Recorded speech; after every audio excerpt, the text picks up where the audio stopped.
y compañeros. Buenos días. Buenos días.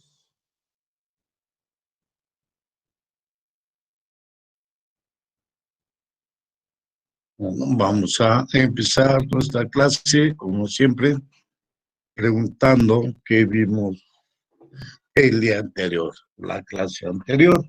Vamos a empezar. Cruz Sánchez. Cruz Sánchez. Se encuentra Cruz Sánchez.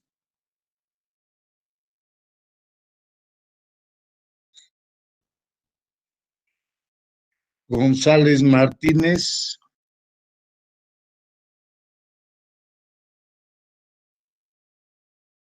González Martínez.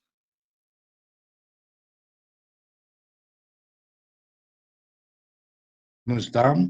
González Martínez. Beristain Hernández. Beristain Hernández. ¿Se encuentra?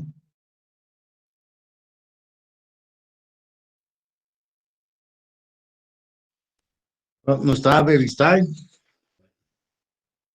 López Ruiz, Diana.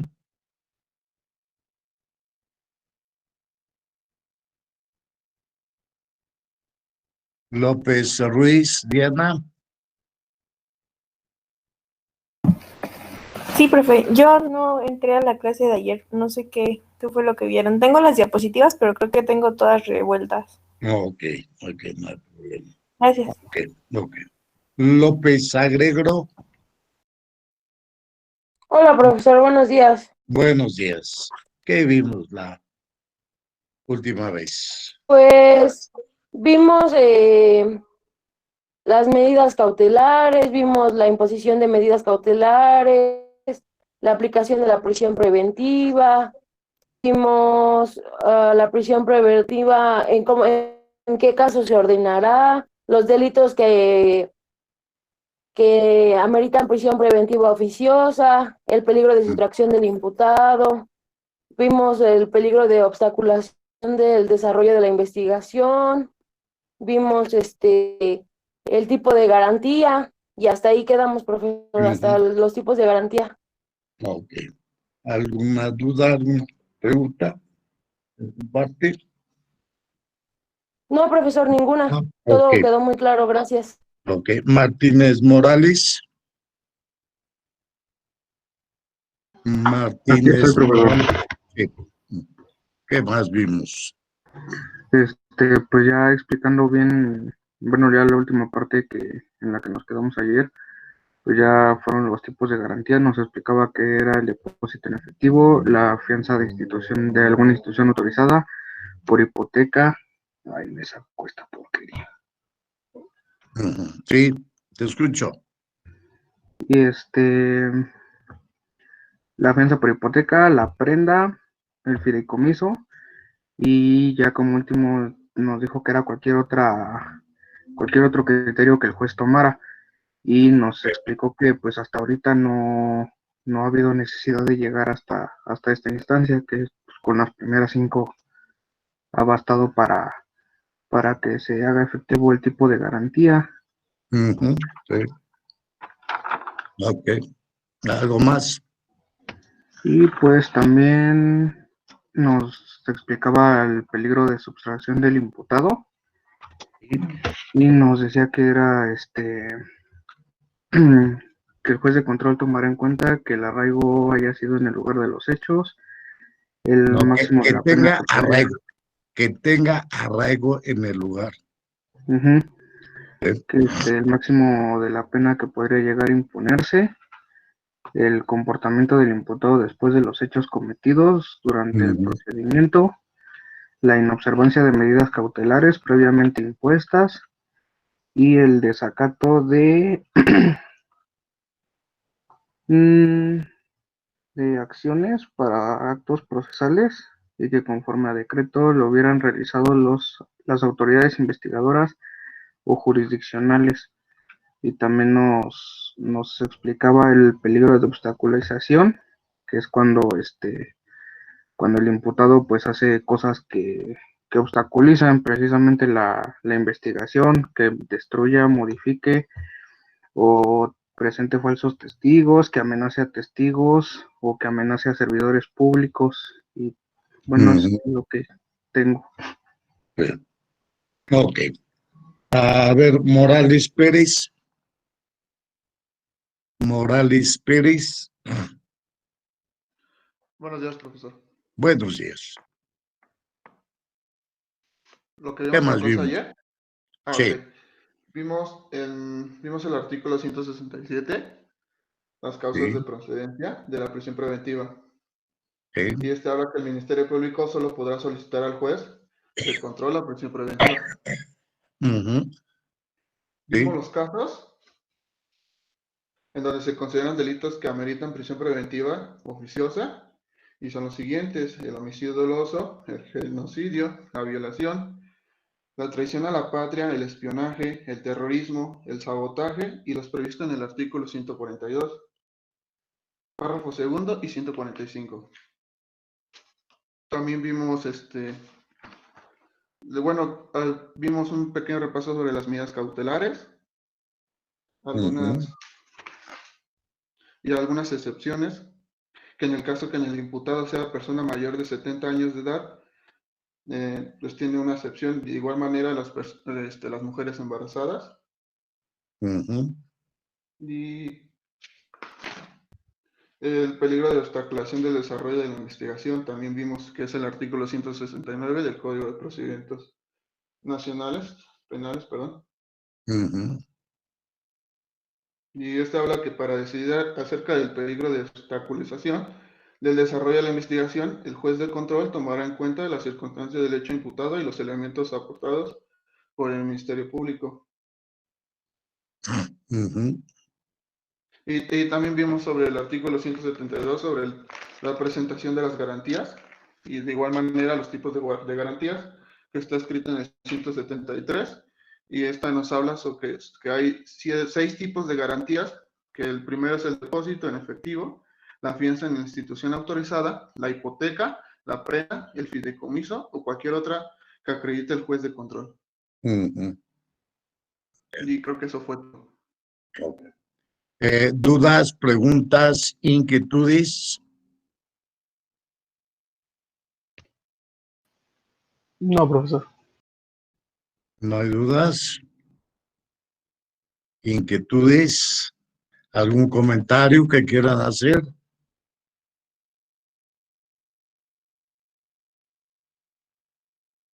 ¿No? Ok, vamos a continuar con el desarrollo de nuestro programa. Les voy a compartir mi pantalla para ver las diapositivas. ¿Ok?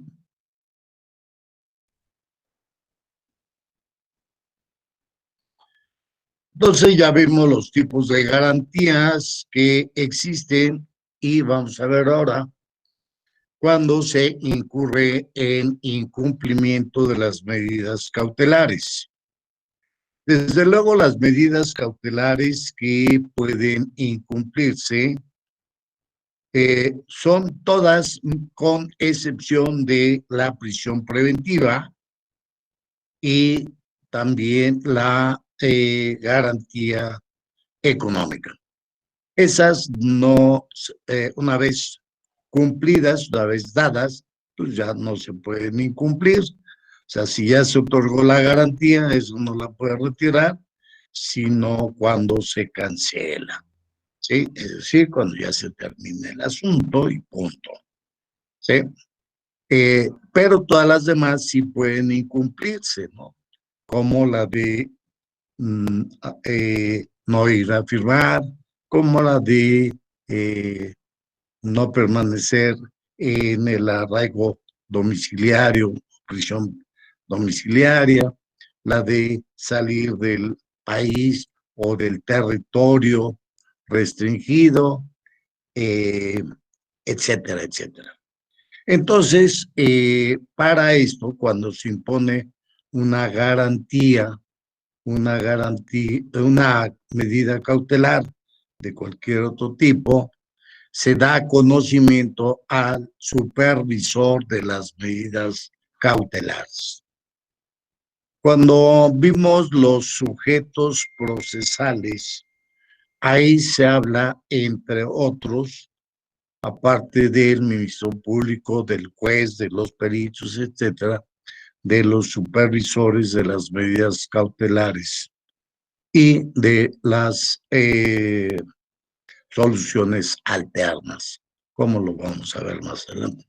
Se le da aviso para que estos se aboquen a la investigación y vigilancia de el cumplimiento de estas medidas.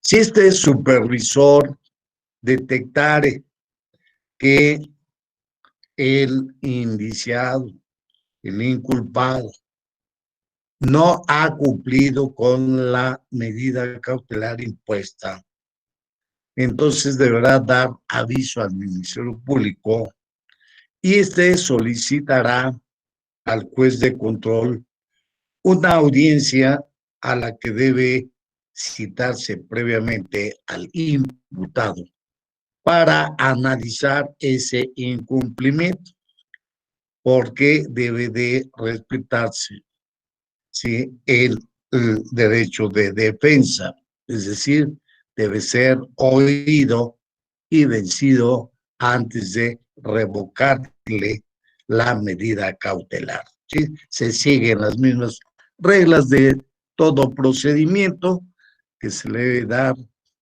parte al interesado, en este caso al imputado.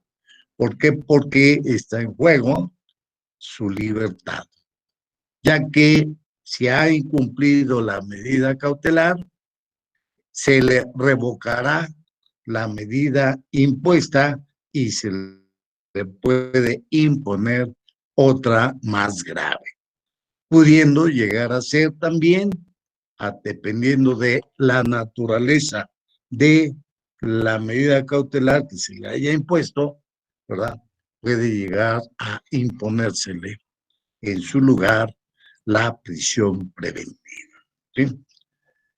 Por ejemplo, si el sujeto no ha ido a firmar o no va a firmar cada vez que se le ha señalado, cada 8, cada 15 días, primero se le deberá de investigar si es cierto o no es cierto. Segundo, si hubo alguna causa justificada o no hubo la causa justificada. Para ello, ¿verdad?, entonces, bueno, se tendrá que analizar esa circunstancia para ver si se le revoca o no se le revoca, o si se le apercibe solamente o no. En dado caso de que se le revocara, el juez pudiera imponerle otra medida cautelar, por ejemplo, ¿sí?, si se le había puesto esa de ir a firmar o de presentarse ante una autoridad y no la cumplió, pues entonces le puede imponer una garantía económica para que ya no incurra en el incumplimiento, ¿sí? Ok, pues se daría eso.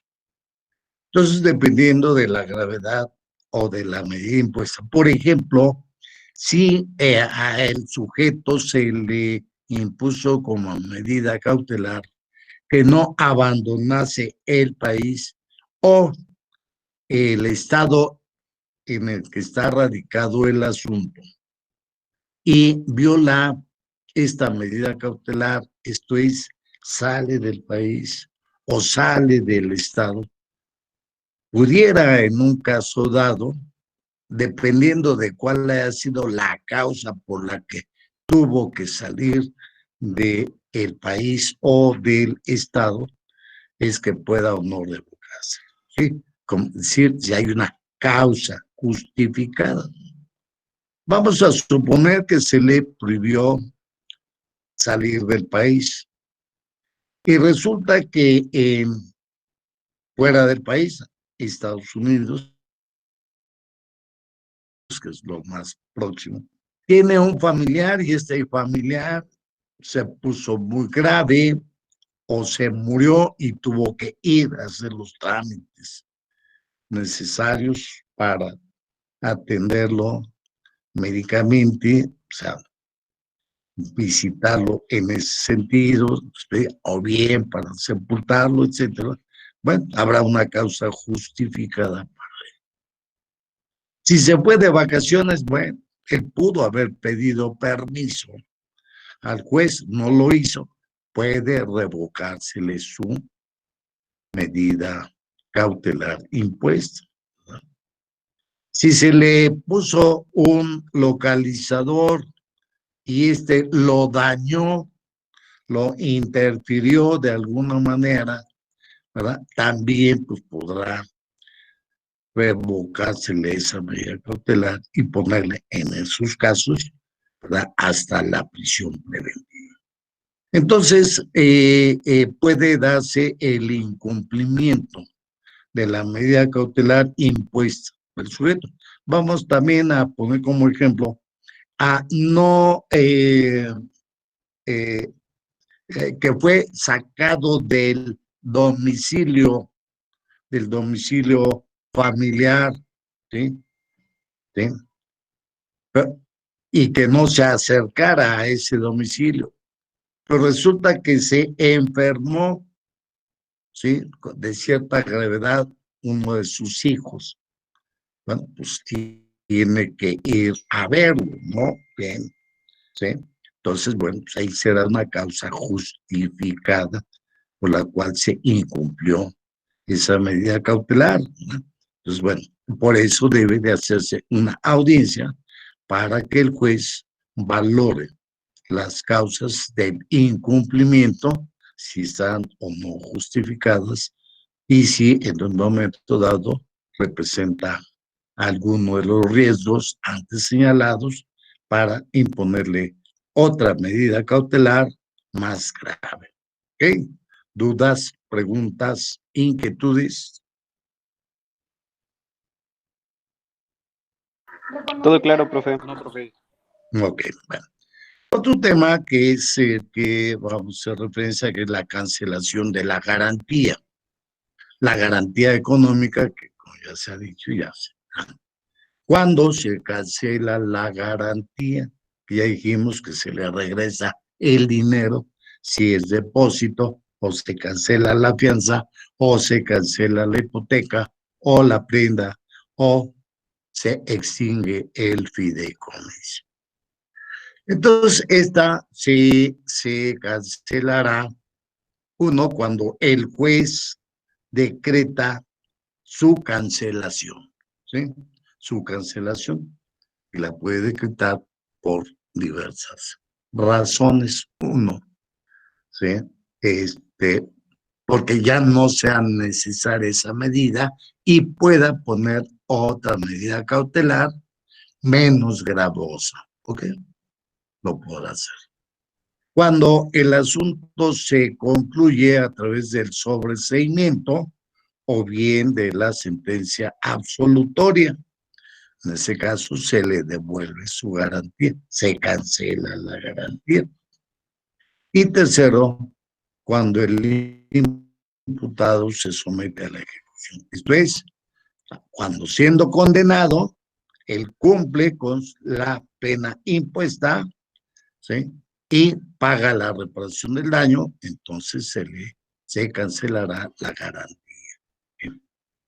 Sí, él puede señalar que esa garantía dada se aplique, por ejemplo, al pago de las multas y o de la reparación del daño, ¿verdad? Porque al final de cuentas lo tienen que pagar, ahí tiene ese dinero, bueno, pues que de ahí se cobre.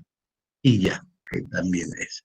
Que ya pagó el daño, que ya pagó la multa, entonces puede solicitar que se le regrese su dinero íntegro o se cancele la garantía otorgada. ¿Ok? ¿Dudas, preguntas, inquietudes? Okay. Otro aspecto que tenemos que ver es las soluciones alternas y formas de terminación anticipada. Desde el inicio de nuestro curso, señalamos nosotros que las características de este procedimiento es la de ser restaurativo y que explicamos en qué consiste esta característica de ser restaurativo. Que importa más la reparación del daño que la sanción del hecho, del delito, ¿sí? Importa más eso. Por lo tanto, se establecen estas soluciones alternas o formas anticipadas de terminar el procedimiento. Estas soluciones alternas, vamos a ver que son el acuerdo reparatorio y la suspensión condicional del proceso. Y la forma anticipada de solución o determinación del proceso es el juicio abreviado o procedimiento abreviado. Entonces, tenemos que hacer mención de estas soluciones alternas: el acuerdo reparatorio y la suspensión condicional, para posteriormente ver la terminación anticipada, que es el juicio abreviado. De todas estas soluciones alternas o formas de terminación anticipada, la autoridad debe de llevar un registro de seguimiento y cumplimiento de las soluciones alternas, así como de alguna manera se tiene que llevar el registro de el juicio abreviado o del procedimiento abreviado. Para efectos de llevar ese, o más bien el efecto de ese registro es llevar un control porque este control va a ser importante, así como debe de haber un registro de las investigaciones a las que se sujeta a una persona, es decir, cuántas carpetas de investigación se abren en contra de una persona, cuántos procesos se abren, así como de las sentencias dictadas. Hay registros.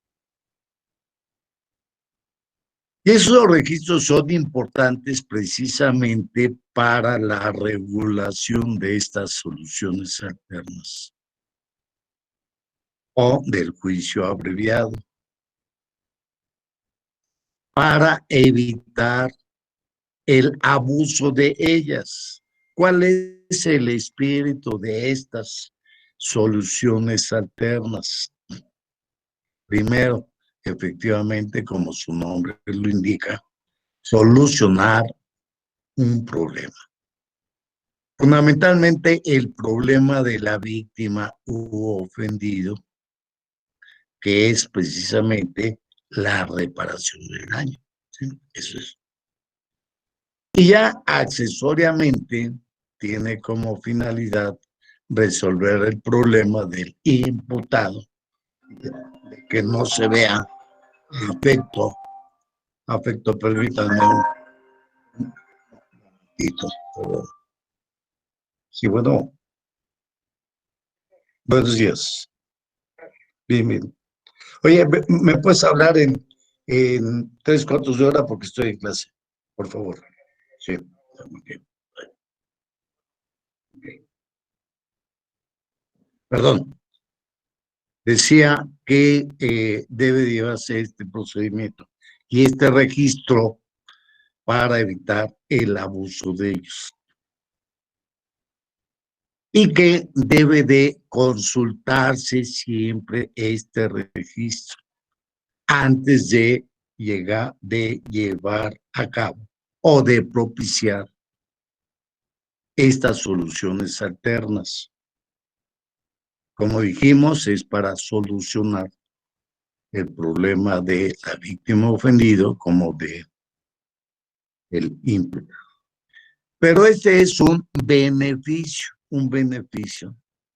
que se da en ciertos casos, ciertos delitos, y también para beneficiar a los primodelincuentes, a los que delinquen por primera vez, no para los reincidentes. ¿Sí? Seguramente ustedes han oído que luego agarran o detienen a los rateros, ladrones, asaltantes, y llegan a un acuerdo reparatorio, es decir, le pagan a la víctima, porque los detuvieron, pues pagan a la víctima el daño causado y ya con eso se termina el procedimiento y quedan en libertad. Y entonces supuestamente es una de las formas de evadir la justicia de parte de los sujetos, ¿sí? De que, bueno, pues, ¿para qué me preocupo? No me van a meter a la cárcel porque en el peor de los casos llego a un acuerdo reparatorio, a una suspensión condicional y ya, ¿sí? Y ya resolví el problema, ya salí del caso. Desgraciadamente en la práctica se ha dado esta situación. De ahí que la sociedad se queje de el incumplimiento y que también se queje precisamente de que no se combate a la delincuencia. Y tienen razón, pero eso se debe no a la ley, no al sistema de justicia penal, sino a que no se consulta estos registros. Y que estos registros también deben de consultarse para el caso de las medidas cautelares, ya lo dijimos. Cuando hay riesgo para la sociedad, pues cuando el sujeto es reincidente. En ese caso, válidamente se puede solicitar la medida cautelar de la prisión preventiva, porque el sujeto tiene varios procesos pendientes, o bien se le ha dictado sentencia condenatoria su contra. Bueno, esos son uno de los requisitos para imponer como medida cautelar la prisión preventiva. De igual manera, aquí se establece esto, que no es para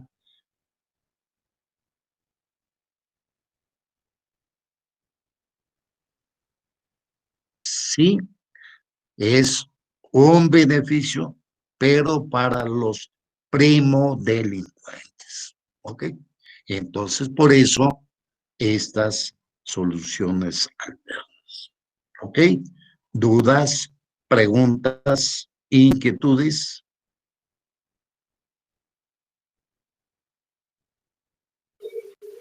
No, porque todo bien. Ok, bueno. Vamos a hacer referencia y entonces la ley nos habla soluciones alternas. Son los acuerdos reparatorios y la suspensión condicional del proceso. Y la forma de terminación anticipada es el procedimiento abreviado. ¿Sí? Entonces, estos son los supuestos o los casos o las formas de soluciones alternas. ¿Cuáles son los medios para lograr el acuerdo reparatorio? Sí, el acuerdo, como nosotros sabemos y nos los han enseñado en derecho civil, un acuerdo es cuando dos voluntades o dos sujetos coinciden en algo, se ponen de acuerdo para solucionar un problema. Cuando las partes por sí solas no pueden ponerse de acuerdo, porque es normal, no quieren ni verse las caras. Digo, uno como víctima u ofendido, pues no quiere verle la cara a su ofensor, no quiere uno enfrentarlo normalmente, y lo mismo el ofensor, pues no quiere verlo a uno o no quiere concederle nada a uno. Y entonces existen medios para lograr ese acuerdo reparatorio, que son la conciliación y la mediación, ¿sí? A través de la conciliación y la mediación se puede lograr el acuerdo reparatorio, ¿sí? Es decir, que tanto la víctima como el imputado, el indiciado, lleguen a un acuerdo en cuanto a la reparación del daño. Por eso se llama acuerdo reparatorio, porque va a versar en la reparación del daño. ¿Sí? Entonces, estos son los que se llevan. Ahora, ¿en qué casos se cabe el acuerdo reparatorio? O sea, ¿en qué delitos se puede celebrar el acuerdo reparatorio? Uno, cuando se trate de delitos de querella o requisito equivalente, ¿sí? De acuerdo a nuestro sistema, solamente es la querella. Segundo, cuando se trate de delitos culposos, como normalmente lo son los daños en propiedad ajena con motivo del tránsito de vehículo o todos los delitos cometidos con motivo del tránsito de vehículo. De igual manera, todos los delitos patrimoniales cometidos sin violencia sobre las personas. ¿Sí? Esto es, cabe aquí, por ejemplo, el robo sin violencia, el fraude, el abuso de confianza, el despojo, el daño en propiedad ajena intencional, etcétera, etcétera. Esos delitos de orden patrimonial, ¿sí? Pues en estos casos es en los que procede precisamente los acuerdos reparatorios, ¿sí? No procede, por ejemplo, ¿sí? En el caso de la violación, del estupro, etcétera, de otros, ¿no? Solamente en estos casos, ¿sí? Y aquí mismo la ley nos dice, no procederán los acuerdos reparatorios en los casos en que el imputado haya celebrado anteriormente otros acuerdos por hechos de la misma naturaleza, salvo que hayan transcurrido 5 años de haber dado cumplimiento al último acuerdo reparatorio, o se trate de delitos de violencia familiar o sus equivalentes, ¿sí? Entonces, en estos casos no procede celebrar el acuerdo reparatorio. Entonces, ven ustedes por qué la importancia de ese registro precisamente es un beneficio para los primodelincuentes. Lamentablemente, en la práctica no se está ni llevando ese registro, ni se está consultando. De ahí que a todos estos delincuentes, llámesele de de poca monta, los raterillos, pues se acogen a este beneficio y constantemente entran y salen. Que no debe de ser así, pero bueno, ese es lo que procede en este caso. ¿Ok? ¿Dudas, preguntas, inquietudes? No, profesor. ¿No?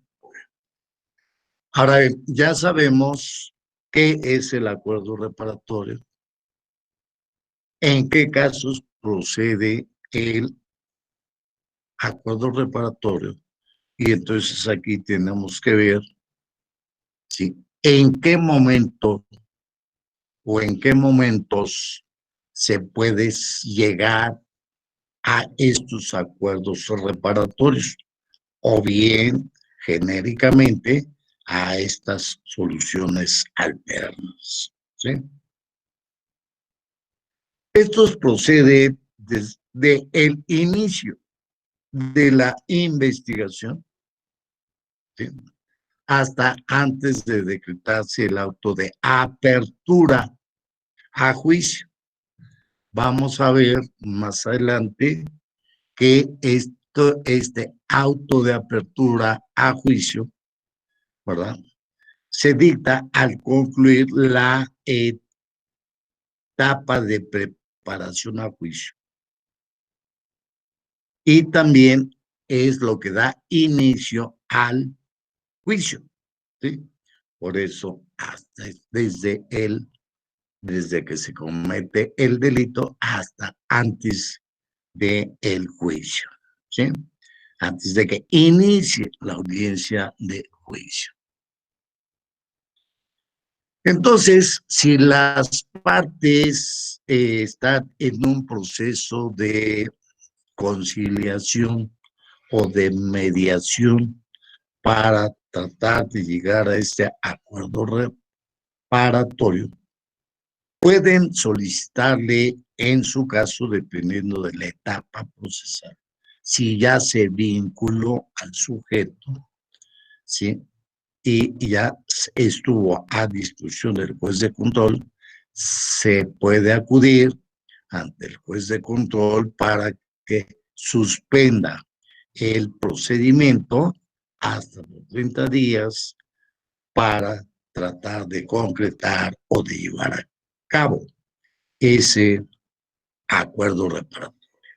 ¿Sí? Entonces, si no se llegara a ese acuerdo o se interrumpe las juntas conciliatorias o de mediación, cualquiera de las partes puede solicitar que se continúe con el procedimiento. ¿Sí? Entonces, bueno, entonces tenemos este aspecto que debemos de tenerlo presente. ¿Desde cuándo hasta dónde podemos llegar a ese acuerdo? ¿Dudas, preguntas, inquietudes?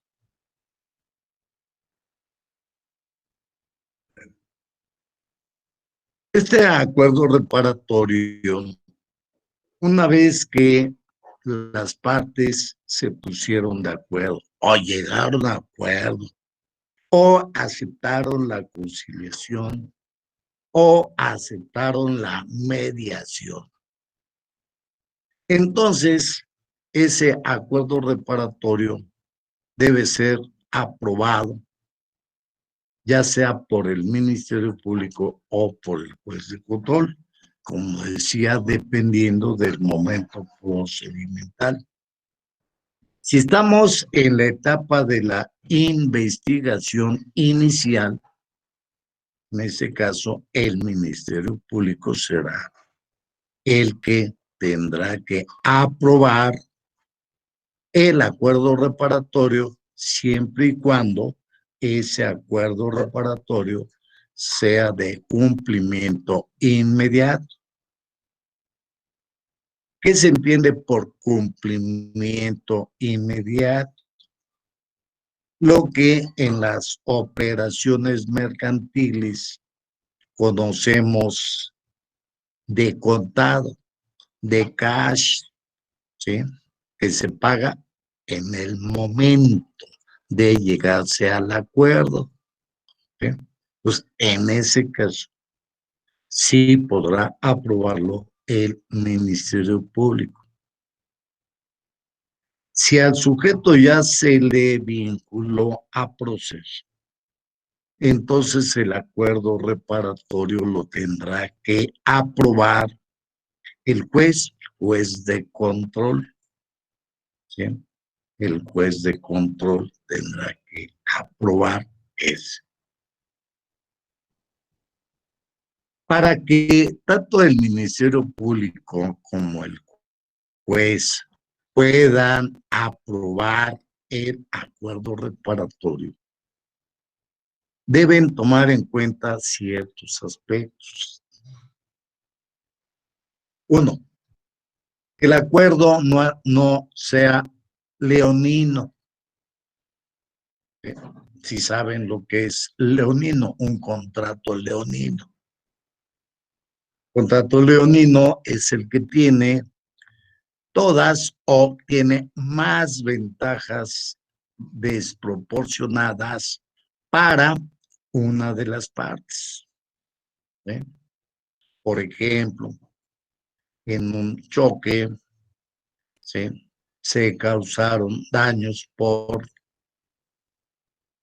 1,000 pesos y la víctima u ofendido quiere 10,000 pesos. ¿Sí? Pues bueno, pues ahí estará, habrá una desproporción. O quiere 2,000 pesos, pues también es una desproporción, ¿sí? Es una desproporción. Si hay una diferencia entre el daño real y lo que se paga de un 10, un 20 y hasta un 25%, pues resulta aceptable. Pero ya una mayor desproporción ya es inaceptable. ¿Por qué? Porque tanto el Ministerio Público como el juez deben de velar por los intereses de ambas partes. Se trata de hacer justicia. También volvemos a lo mismo, no de solapar a sinvergüenzas. Cuando una de las partes quiere sacar provecho de una situación de estas, bueno, ya está abusando de su derecho, ¿sí? Entonces se trata de que haya una proporcionalidad en cuanto al daño causado y lo que se está pagando, ¿sí? Por lo tanto, de verdad, de este caso. Lo mismo si es el pago diferido, el cumplimiento diferido, pues habrá que ver también que sea razonablemente fijado el caso. ¿Sí? ¿Por qué? Porque se puede pactar, decir, ¿verdad? El imputado decir, ok, sí te voy a pagar los 1,000 pesos, pero te voy a pagar 1 peso cada 8 días. Oye, espérate, ¿sí? Ya es una burla para la víctima ofendido en ese sentido, que desde luego habría que atender a las posibilidades del imputado, ¿sí?